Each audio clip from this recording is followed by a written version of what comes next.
My dear students, arithmetical reasoning లో మరో question ఇప్పుడు మనం చూస్తున్నాము. Vimal cut a cake into 2 హాఫ్స్.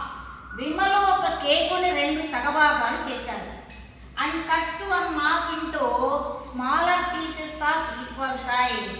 అందులో ఒక సగభాగాన్ని మరియు చిన్న చిన్న సమాన భాగాలుగా చేశాడు. Each of the small piece is 20 grams in weight. ఒక్కొక్క చిన్న భాగము బరువు 20 గ్రాములు. If he has 7 pieces of the cake in all with him.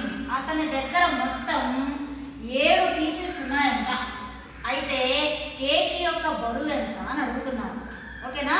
మనము ఎక్కడా కూడా ఎక్స్ అనుకోండి అనే పద్ధతి లేదు. చాలా లాజిక్ వేలో చెప్తాను చూడండి నాన్న. ముందుగా ఏం చేశాడంట, ఒక కేకుని 2 సగభాగాలు చేశాడు. ఏం చేశాడు నాన్న? 2 సగభాగాలు చేశాడు.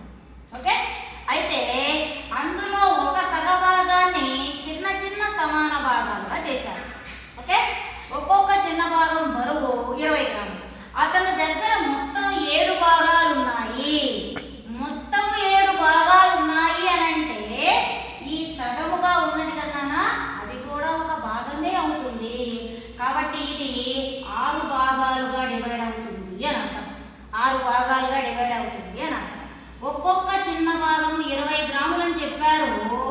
ఈ 6 కలిపి 120 గ్రాములు అవుతాయి. 6 × 20 120.